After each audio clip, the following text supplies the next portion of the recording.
আলো জয় জয় রাধা হরি গোবিন্দ জয় জয় হে কৃষ্ণ গোবিন্দ হরে মুরারে হে নাথ নারায়ণ বাসুদেব হে কৃষ্ণ গোবিন্দ হরে মুরারে হে নাথ নারায়ণ বাসুদেব হে কৃষ্ণ গোবিন্দ হরে মুরারে হে নাথ নারায়ণ বাসুদেব গোবিন্দ জয় জয় গোপাল জয় জয় রাধা রমন হরি গোবিন্দ জয় জয় হে কৃষ্ণ গোবিন্দ হরে মুরারে হে নাথ নারায়ণ বাসুদেব गुरुर्ब्रह्मा गुरुर्विष्णु गुरुर्देव महेश्वर गुरुर्साक्षात् परब्रह्म तस्मै श्री गुरवे नमः कृष्णाय वासुदेवाय हरये परमात्मने प्रणतक्लेशनाशाय गोविन्दाय नमो कृष्णाय वासुदेवाय देवकीनन्दनाय च नन्दगोपकुमाराय गोविन्दाय नमो नमः वसुदेवं सुतं देवं कंसचाणूरमर्दनं देवकी परमानन्दं कृष्णं वन्दे जगद्गुरुम्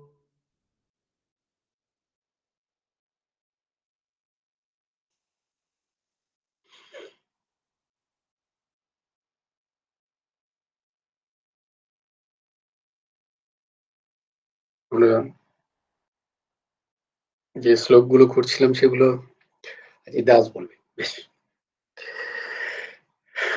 धर्मक्षेत्रे कुरुक्षेत्रे समवेतायुयुत्सव मामकाः पाण्डवश्चैव किम् अकुर्वत सञ्जय यत्रो योगेश्वरः कृष्णो यत्र पार्थो धनुर्धरः तत्र श्रीर्विजयो भूतिर्ध्रुवा नीतिर्मतिर्मम यदा यदा हि धर्मस्य ग्लानिर्भवति भारत अभ्युत्थानमधर्मस्य तदात्मानं सृजाम्यहम् परित्राणाय साधूनां विनाशाय च दुष्कृतं धर्म संस्थापनार्थाय संभवामि युगे युगे শর্মিলা বলবে বলো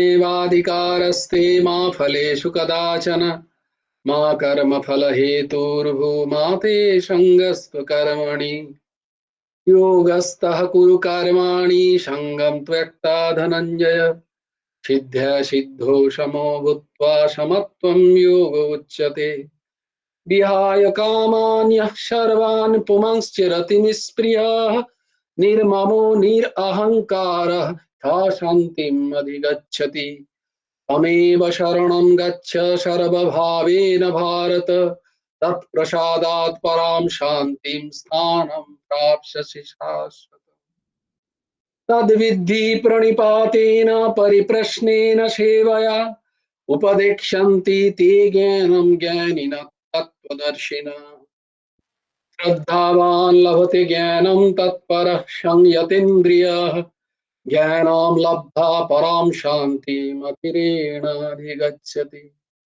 कार्पण्यदोषोऽपहतो स्वभावः इच्छामि त्वां धर्मसम्मुरचेताः यश्रेयः सन्निश्चितं ब्रूहि तन्मे শিষ্যস্তেহং সাধিমাং ত্বাং প্রপন্নম সর্বধর্মাन् পরিত্যজ্য মামেকং শরণং ব্রজ অহং ত্বাং সর্বপাপেভ্যো মোক্ষয়িষ্যামি মা শুচঃ।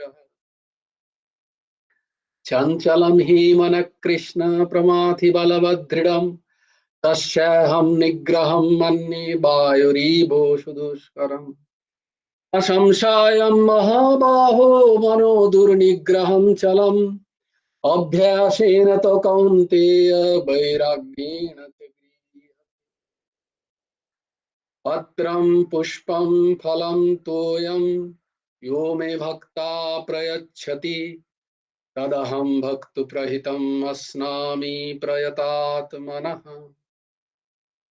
यत् करोषि यदस्नासि यज्जुहोषि यदासि यत् यत् तपस्यासि कौन्तेय तत् कुरुष्व मदार्पणम्। जय जय श्री राधे, जय गुरु राधे श्याम। আজ থেকে মার্গ শীর্ষ মাস, অগ্রহায়ণ। প্রথমেই অর্ঘ বাবা হাত তুলেছে কিছু বলবে বলে, ওইটা ভুল করে উঠে গেছে। ভুল করে হাত উঠলে কিন্তু এবার কিন্তু সত্যিই উঠবে হবে। ভুল জয়গুরু করে কেন রাধেশ্যাম। এরকম ভোট উঠে দাঁড়া, সে ভুল করে হাত উঠিয়েছে বলে হ্যাঁ তাহলে তুই বল। হ্যাঁ বলো দিদি। বলছি যে অর্ঘ হাত উঠেই থাকে আর আমার হাত কিছুতেই ওঠে না। উঠছে না, এই দুটো সমস্যা, একজন হাত উঠিয়েই রেখেছে আর একজন হাতই উঠছে না, উঠছেই না। এইটাই তো দ্বন্দ্ব, এইটাই মানুষের জীবনে দ্বন্দ্ব, শীত উষ্ণ, হাত উঠছে হাত উঠছে না, মাথা উঠছে মাথা উঠছে না, লাভ হানি, এই দ্বন্দ্ব থেকেই বাঁচা খুব কঠিন। জয় যা রাধেশ্যাম। অর্ঘ বেচারা পালিয়েই গেল শুনে। না না ঠিক আছে, কই বাত নেই, কিন্তু আমাদের নিজেদের এটা একটা সৎসঙ্গ নিজেদের মধ্যে। जब चाहे हाथ उठाओ, जब चाहे हाथ नीचे करो, कुछ भी करो, करते रहो लेकिन करो। कुछ भी करो लेकिन करो जरूर। सत्संग करो जरूर, बस यही प्रार्थना।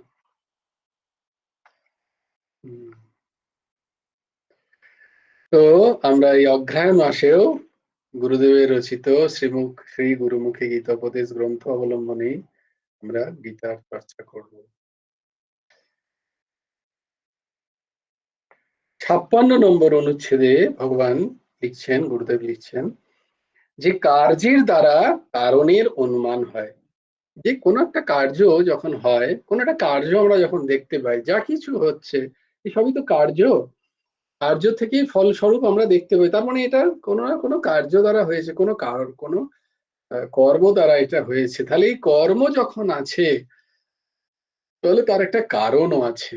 কর্ম বিনা কারণে কর্ম কখনো অনুষ্ঠিত হয় না। কোনো কারণ ছাড়া কর্ম কখনো হয় না। তো কার্যস্বরূপ এখানে ভগবান বলছেন যে কার্যস্বরূপ চেতন, অচেতন জগতের দ্বারা কারণ স্বরূপ ওই প্রকৃতিদ্বয়ের অনুমান হয়। তো চেতন অচেতন যে প্রকৃতি, তা হচ্ছে কারণ স্বরূপ। কার্য এই জগৎ, যাবতীয় চেতন অচেতন উৎপত্তি ধর্মা প্রাণীগণ সেই চেতন অচেতন প্রকৃতিদ্বয় থেকেই উৎপন্ন হয়ে থাকে। আমরা দেখলাম একটা পড়া প্রকৃতির কথা বলেছি, একটা অপরা প্রকৃতির কথা বলেছি। যেখানে গীতা বলছে যে এক ভগবৎ স্বরূপ, এক ভগবান, তার অস্তিত্ব, তিনি পুরুষ, আর এখানে পরা প্রকৃতি জীব এবং অপরা প্রকৃতি জগৎ, এইভাবে আমাদের ধারণা গীতা দিচ্ছে। তাই বলছে যে এই পরা প্রকৃতি এবং এই যে অপরা প্রকৃতি, চেতন এবং অচেতন, চেতন প্রকৃতি হচ্ছে জীব, পরা প্রকৃতি, এবং অপরা প্রকৃতি, অচেতন প্রকৃতি।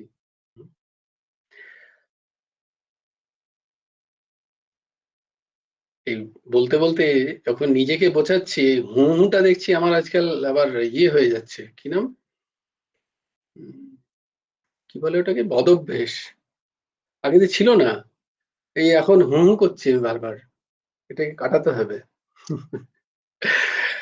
একবার আমাদের এই হুতে মনে পড়ে গেল যে গ্রামে একজনকে বললাম, তো তিনি অনেকদিন, বহুদিন আমরা যখন অনেক ছোট ছিলাম তখন গুরুদেব গ্রামের একটি অনুষ্ঠানে আসতেন এবং আমাদের বাড়ির সামনেই হতো সেই অনুষ্ঠান, কিন্তু তখন গুরুদেবের দর্শনের সৌভাগ্য আমার হয়নি। তো কি অভাগা দেখো। তো তখন তিনি আসতেন এবং তিনি প্রবচন করতেন। তার তখন বয়স, অবস্থা, শরীরের অবস্থা অনেক কম। তখন তিনি আসতেন। তো সেই সময় কারো যাদের যারা যেতেন তারা বলতেন, আচ্ছা আচ্ছা সেই গুরুদেব কি যিনি প্রত্যেক কথায় করতেন? গুরুদেবের এই একটা ছিল, করেন গুরুদেব, যেন আসলে কোনো কিছুতেই যাতে প্রসিসটা না পান, যে এই দাসের মতো বিশাল বক্তা একটা, সব একদম কণ্ঠস্থ বলে দেন। গুরুদেব কোনো শ্লোকও বলতেন, দুবার আটকাতেন, তিনবার ভাবতেন, এমন যেন মনে হচ্ছে খুব ভাবনা চিন্তা করে শ্লোকটা বলতে হচ্ছে। তো তিনি এরম ভাবে তিনি প্রতিবারই তিনি বক্তব্য রাখতেন, তাই না? তোমরা যারা শুনেছো, কন্যা পর্যন্ত অনেক শুনেছে ছোটবেলা থেকে। এই দাস বরণ অনেক কম শুনেছে, এক আধটাই গুরুদেবের তথাকথিত আহ অনুষ্ঠানে থাকার সুযোগ হয়েছে।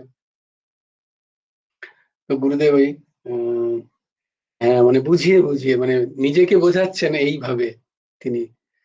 তো সেই দোষ আমার মধ্যেও আসছে আর কি, দোষ বলা যাবে না, গুরু ভগবানের তো সেটা দোষ নয়, তিনি আমাদেরকে বোঝানোর জন্য ওই পজটা দিতেন যে আমি যেটা বলছি সেটা বোঝো আগে, ওইটুকু সময় নিয়ে।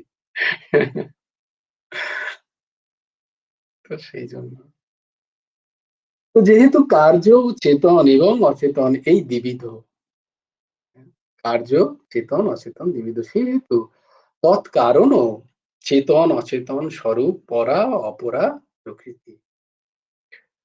পরা অপরা প্রকৃতি, তার যে কারণ আমরা দেখতে পাই সেটা হচ্ছে এই পরা অপরা প্রকৃতি। শ্রী ভগবানই এই প্রকৃতি সমেত সমুদয় জগতের পরম কারণ স্বরূপ। এটা আমাদের বুঝতে হবে যে ভগবান হচ্ছেন এই যে যে সমস্ত আমরা যা কিছু দেখতে পাচ্ছি, এই সব কার্যস্বরূপ, এবং এই কার্যের পেছনে যে কারণ, সেই কারণ একমাত্র শ্রী ভগবান। তিনি সৃষ্টিকর্তা এবং তিনি সংহারকর্তা। এই দ্বিবিধ প্রকৃতি দ্বারাই শ্রী ভগবান সমস্ত জগতের সৃষ্টির এবং বিনাশের কারণ হয়ে থাকে। তাহলে সৃষ্টিরও কারণ তিনি, আর বিনাশেরও কারণ তিনি। কারণ বিনাশ না হলে সৃষ্টির মজা নেই।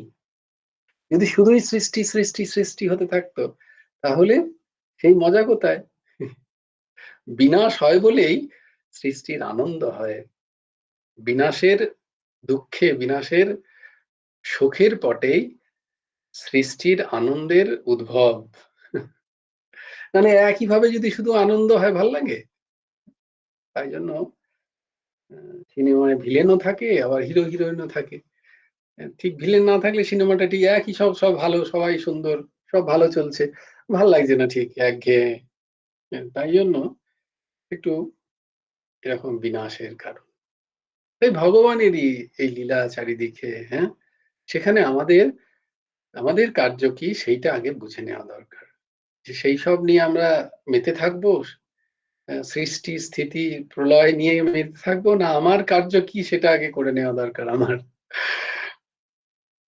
আমার কি কার্য, মনুষ্য শরীর প্রাপ্ত হয়ে আমার সর্বোৎকৃষ্ট কি কার্য, সর্বোৎকৃষ্ট কি প্রাপ্য, সেটা আমার বুঝে নেওয়া দরকার। আমি কি পেতে পারি সর্বোৎকৃষ্ট?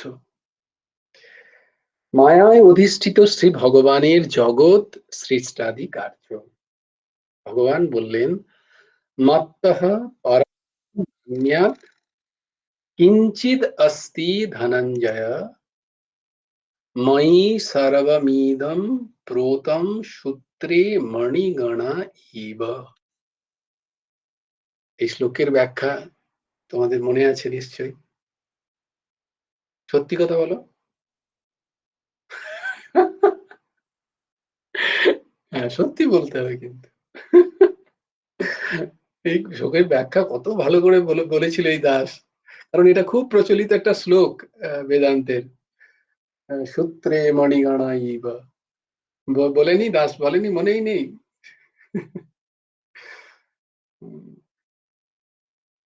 বলে হ্যাঁ ঠিকই।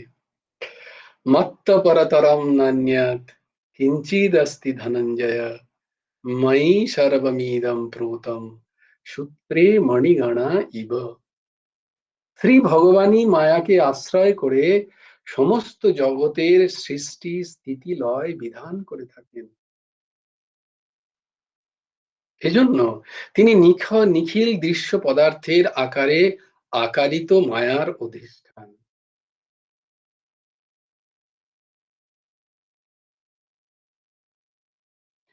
সমস্ত বস্তুর যে আভাস, যে প্রকাশ বস্তুর, সেই বস্তুর যে নিজ নিজ রূপে তাদের যে আভাসিত হচ্ছে এবং তা স্ফুরণ হচ্ছে, এবং তা স্ফুরণ হচ্ছে, এর থেকে বোঝা যায় যে কোথাও না কোথাও সত্য বর্তমান আছে তাতেও।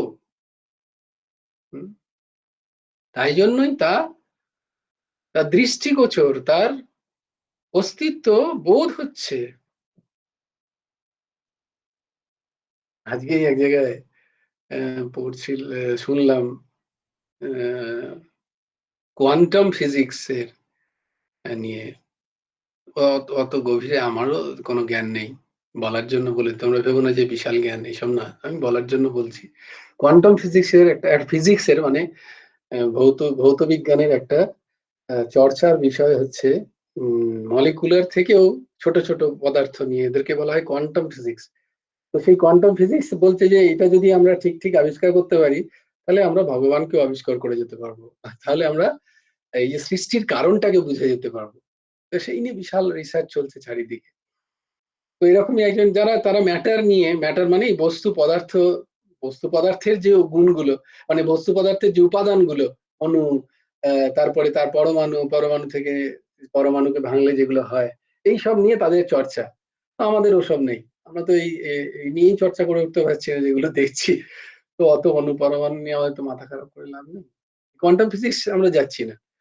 বলছে যে এরকম একজন ম্যাটার মানে ওরকম দেখছিলেন, করতে করতে করতে করতে দেখছেন, মানে ক্ষুদ্রাতি ক্ষুদ্র অণু পরমাণু ভাঙতে ভাঙতে দেখছেন, সে সময় এক সময় তিনি দেখছেন আর কিছুই নেই কোথাও। তিনি দেখছেন there is nothing। এটা আমাদের আহ, আমাদের বেদ অনেক আগেই বলেছে। না, নেতি নেতি নেতি করে যেটার অস্তিত্ব আমরা স্বীকার করি, বা আমরা একটা হচ্ছে ব্যতিরেক পদ্ধতি, ওটাকে ব্যতিরেক পদ্ধতি বলা হয়। এই দুটো কথা তো তোমরা অনেকবার শুনেছো এই দাসের কাছ থেকে, ব্যতিরেক পদ্ধতি আর অন্বয় পদ্ধতি, তাই না? এটা অন্বয় পদ্ধতি। তো অন্বয় পদ্ধতি হচ্ছে ভক্তি মার্গের পদ্ধতি, এখানে সবাতেই আছেন ভগবান, আছেন ভগবান আছেন, সবাইতেই আছেন।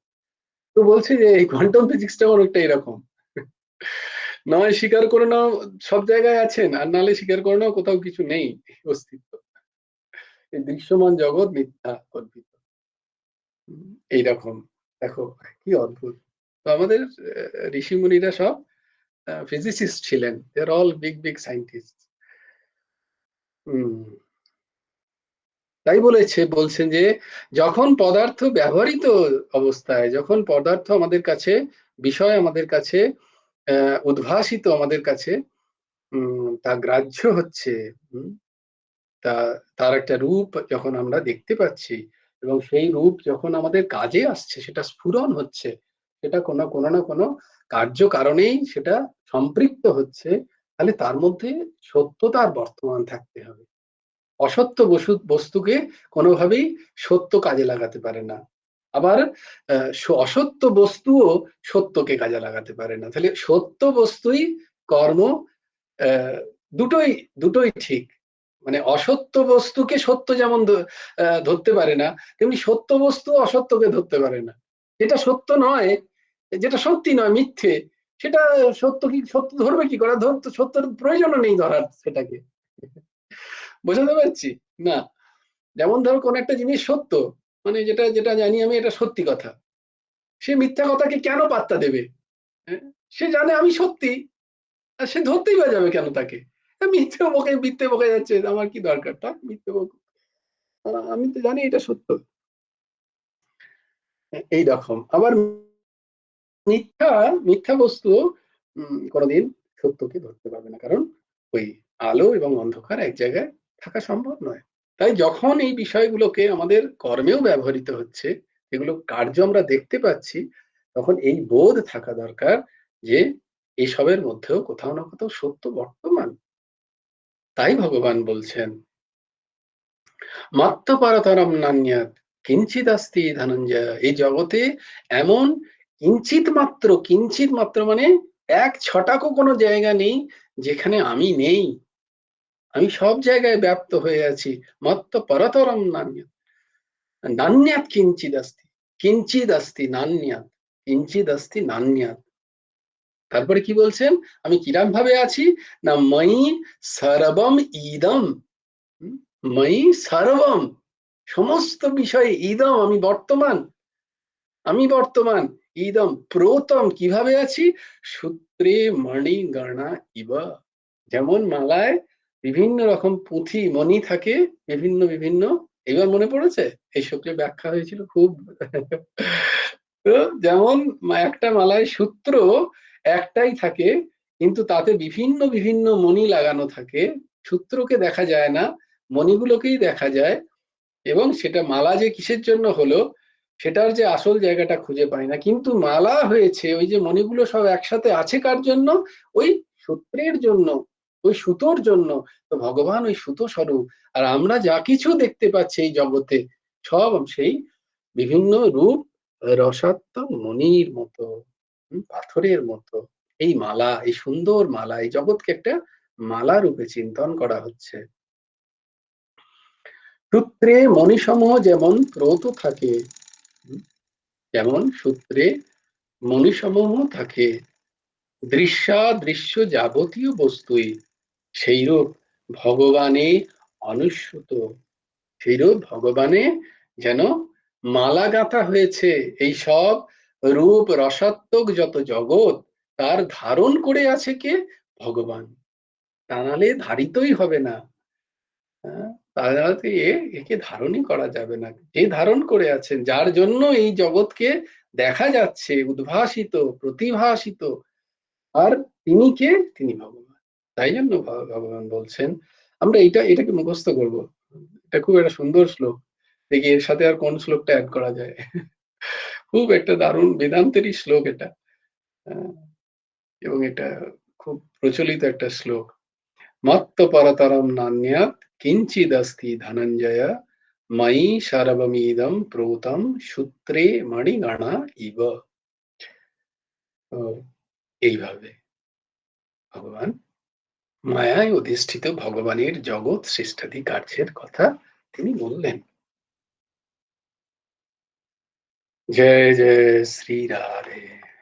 ওম সচ্চিদানন্দ রূপায় গুরাবে বুদ্ধি সাক্ষিণে শ্রী হেমন্তায় বরিষ্ঠায় নমো ক্লিষ্টকর্মণে। ওম সচিদানন্দ রূপায় কৃষ্ণায় ক্লিষ্টকর্মণে নমো বেদান্ত বিদ্যায় গুরবে বুদ্ধি সাক্ষিণে। শ্রীকৃষ্ণ চৈতন্যম ভগবন্तं কৃপার্ণবম প্রেম ভক্তি বিতারনাথম গৌরেশ্বতারয়। জয়তি পরাশর সূনু সত্যবতী হৃদয়ানন্দন ব্যাস, যস্য কমলগলিतं ভাঙময়মৃतं জগৎ শিবতি। यशानुभवमखिल श्रुतिसारमेकम् अध्यात्मदीपम् अतितितीर्षतां तमोऽन्धम् संसारिणां करुणायो पुराणगुह्यम् तं व्यासो शृणुमुपयामि गुरुं मुनीनाम्।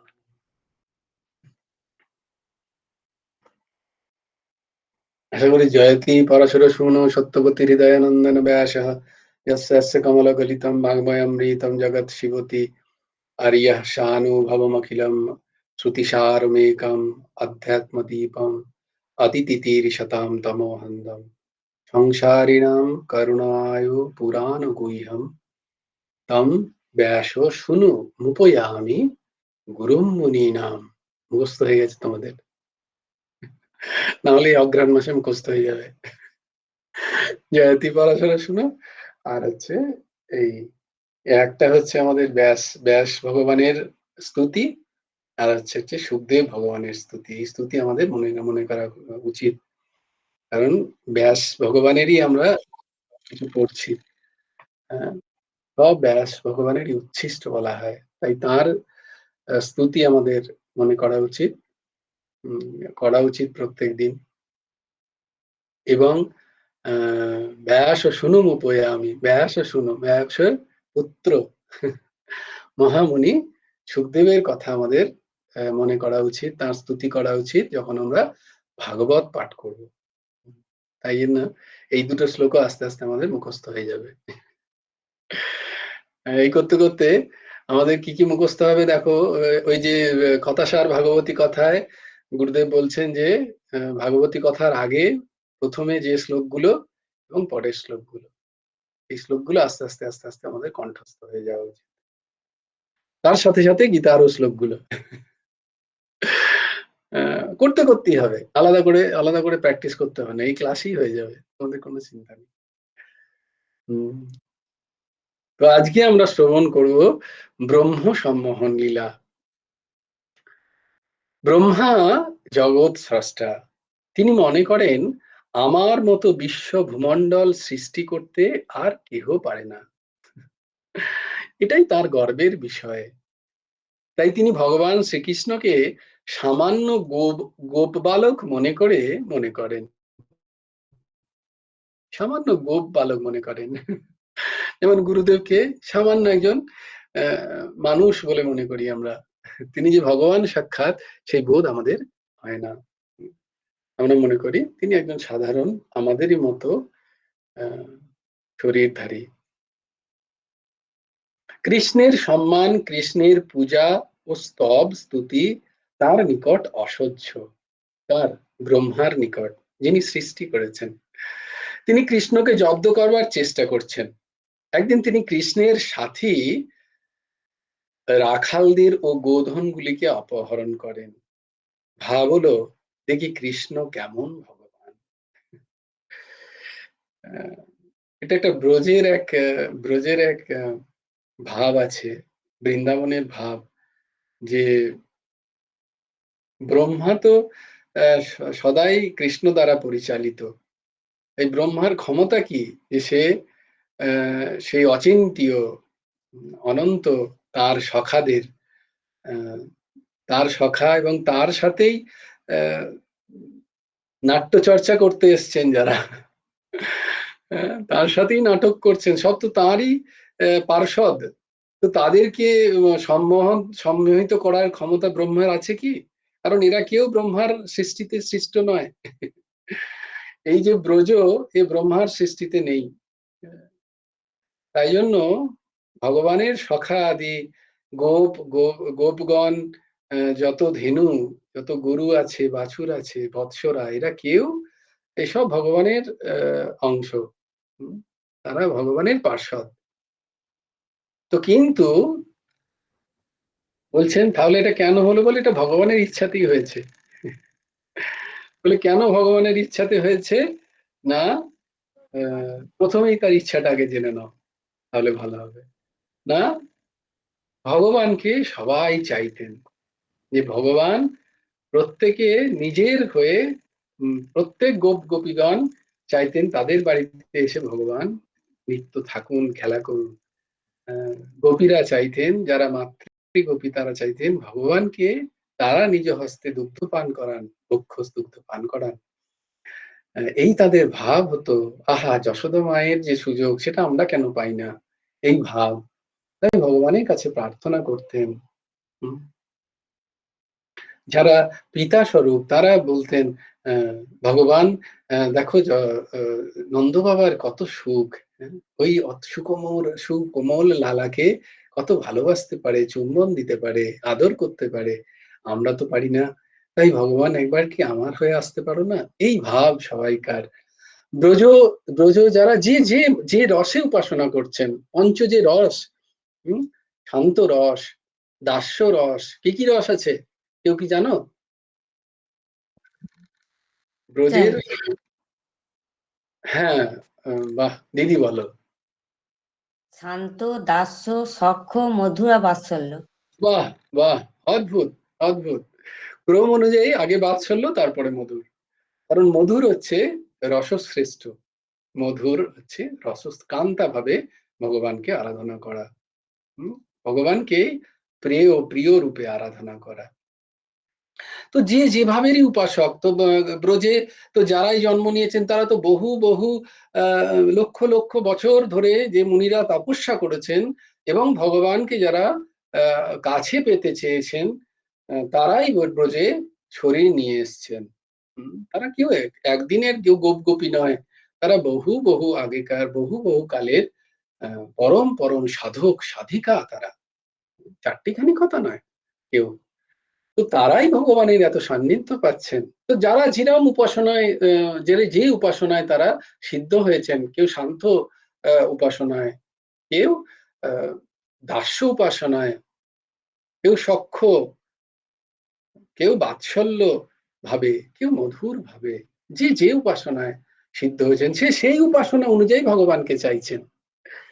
কিন্তু চাইছেন সবাই, কেউ ভগবান একা একা বেচারা কৃষ্ণ, সে কি করে, সে তো আর প্রকট রূপে রাসে তো কেউ দেখতে পাচ্ছে না রাস, তাই জন্য তিনি সেখানে সব গোপীর জন্য আলাদা আলাদা কৃষ্ণ এখানে তিনি হতে পারেন, কিন্তু তিনি তো সবসময় রাস করতে পারছেন না, তাই জন্য বলছেন এটা কি করে হবে। তাই জন্য তাঁরই এই ইচ্ছা, সবাইকার ইচ্ছা পূরণ করার জন্য বাছুররা, গরুরা চাইছে যে আমাদের বাছুর হয়ে যেমন পদ্মাবতী পদ্মাবতী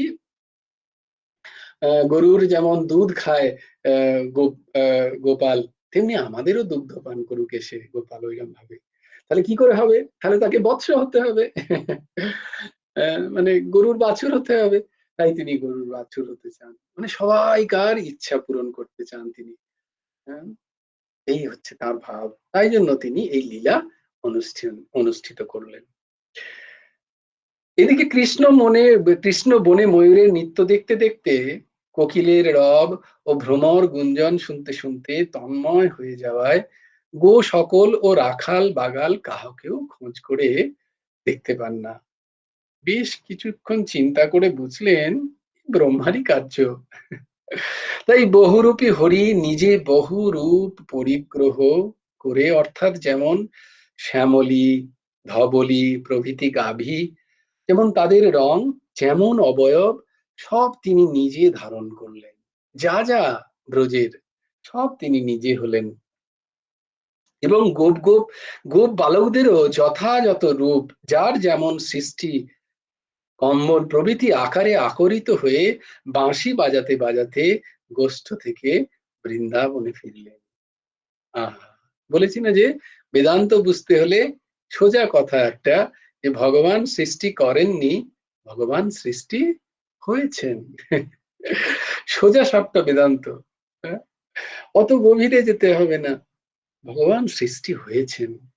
কারণ ভগবান কোথা থেকে পাবেন, ইট পাথর বালি তিনি কোথা থেকে পাবেন, তিনি তো শেষ পর্যাঙ্কে শয়ন করে আছেন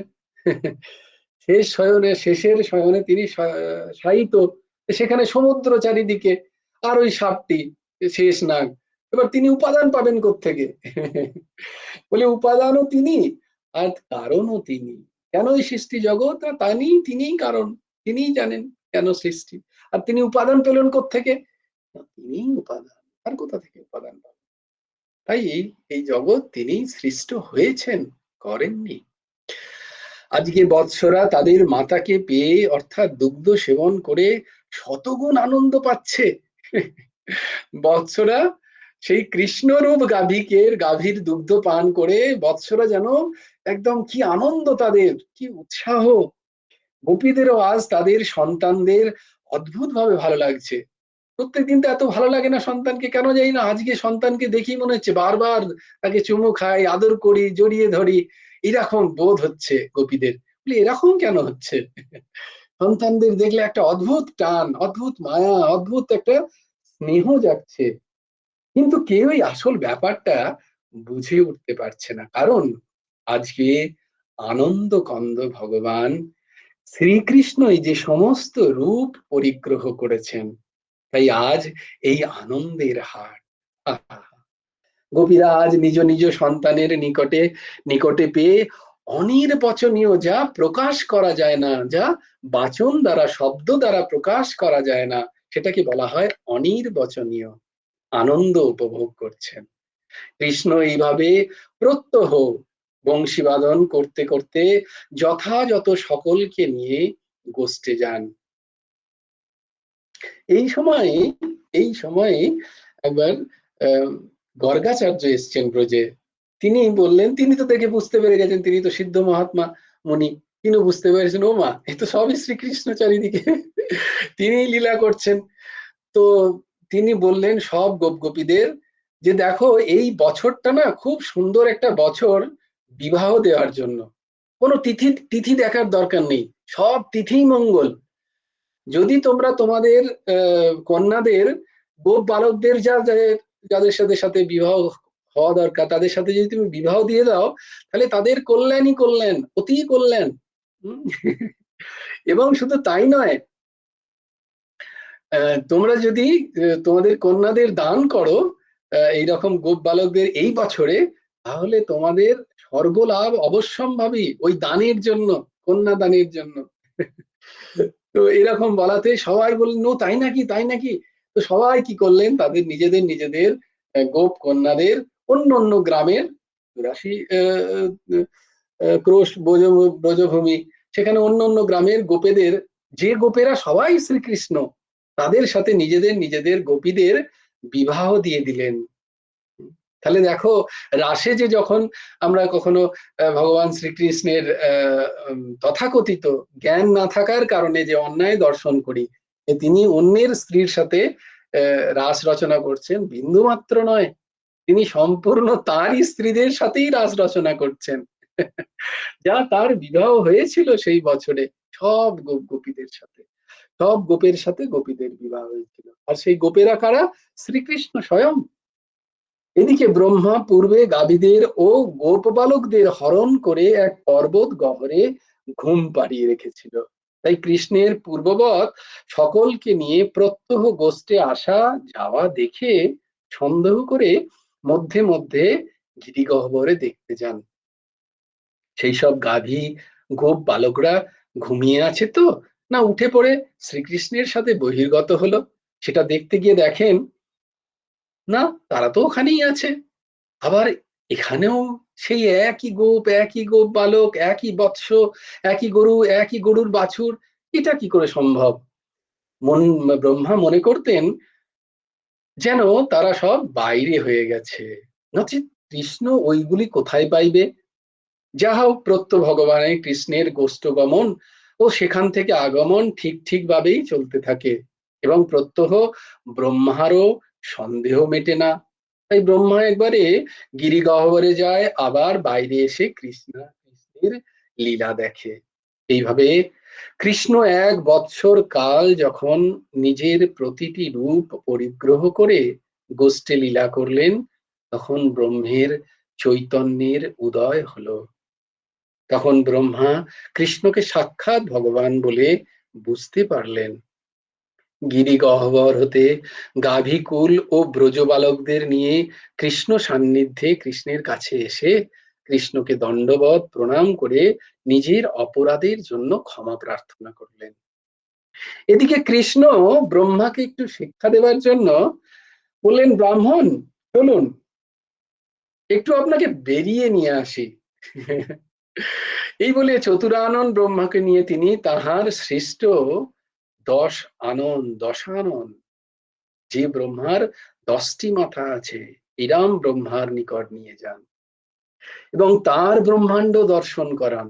সেই ব্রহ্মাণ্ড, যে ব্রহ্মাণ্ডে ব্রহ্মা দশানন, তার 10টি অনন, 10টা মাথা আছে। এবার চতুরানন ব্রহ্মা দশানন ব্রহ্মাকে ও তার ব্রহ্মাণ্ডকে দর্শন করে অবাক হলেন, কারণ ব্রহ্মা চতুরানন ব্রহ্মার নিজের জগৎ সৃষ্ট দেখেই তিনি খুব গর্বিত হয়েছিলেন। এবার কৃষ্ণ চতুরানন ব্রহ্মাকে নিয়ে শতানন ব্রহ্ম, বাবারে, একজন এমন একটা ব্রহ্মাণ্ডে নিয়ে গেলেন যে ব্রহ্মাণ্ডের সৃষ্টিকর্তা ব্রহ্মা, তার 100টা মাথা আছে। এই নাম ব্রহ্মার নিকট নিয়ে যান, তার ব্রহ্মাণ্ড দর্শন করেন। চতুরানন ব্রহ্মা সেই শতানন ব্রহ্মাকে, তার ব্রহ্মাণ্ডকে দর্শন করে খুবই আশ্চর্যান্বিত হলেন এবং ইহাদের কাছে আমি যে অতি ক্ষুদ্র এরূপ মনে করতে করতে মুহ্যমান হলেন। এরূপ ভগবান চতুরানন ব্রহ্মাকে নিয়ে তার সৃষ্ট সহস্রানন, হাজার হাজার মাথাযুক্ত ব্রহ্মাকে দর্শন করাতে নিয়ে গেলেন।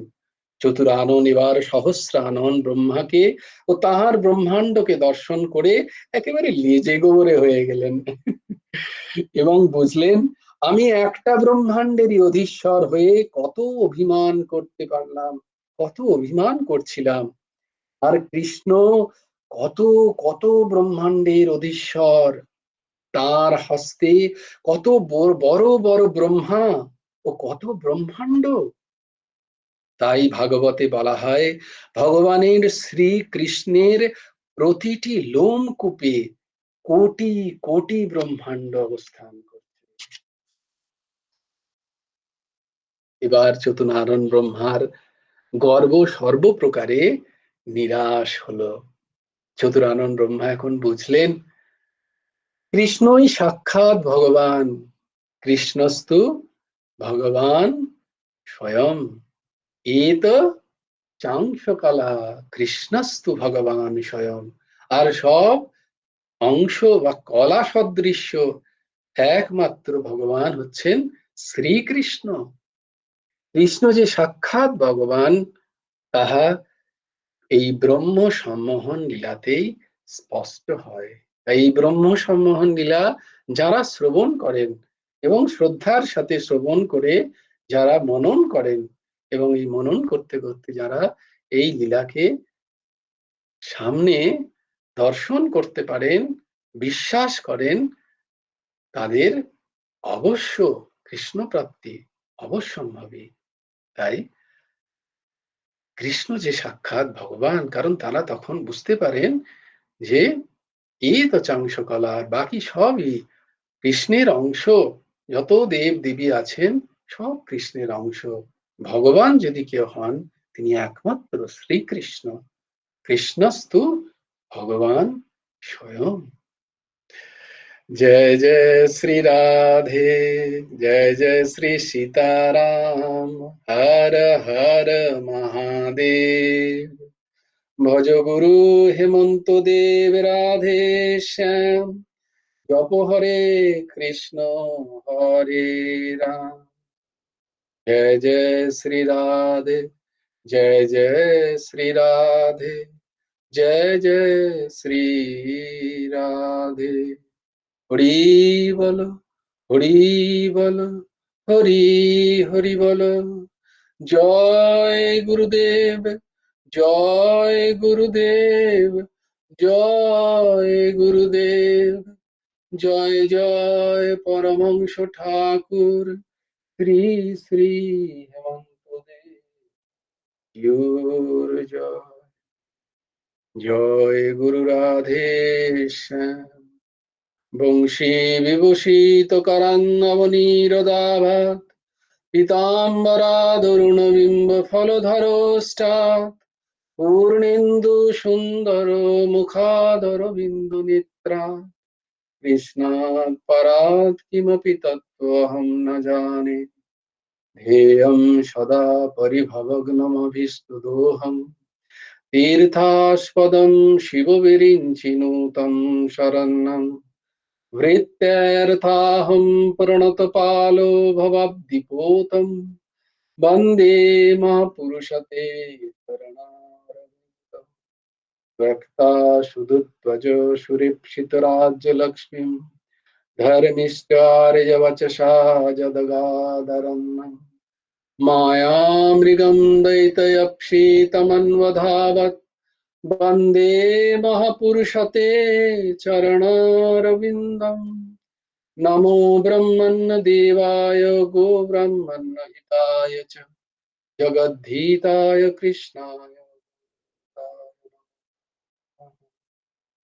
कृष्णाय वासुदेवाय हरये परमात्मने प्रणतक्लेशनाशाय गोविन्दाय नमो नमः। जय गुरु राधे श्याम राधे श्याम राधे श्याम श्याम श्याम राधे राधे राधे कृष्ण कृष्ण कृष्ण राधे राधे। जय गुरु राधे श्याम श्री गुरार्पणमस्तु শ্রীমন্ত দেবার্পণমস্তু। সবাই ভালো থেকো, সুন্দর থেকো, সুস্থ থেকো। জয় গুরু রাধেশ।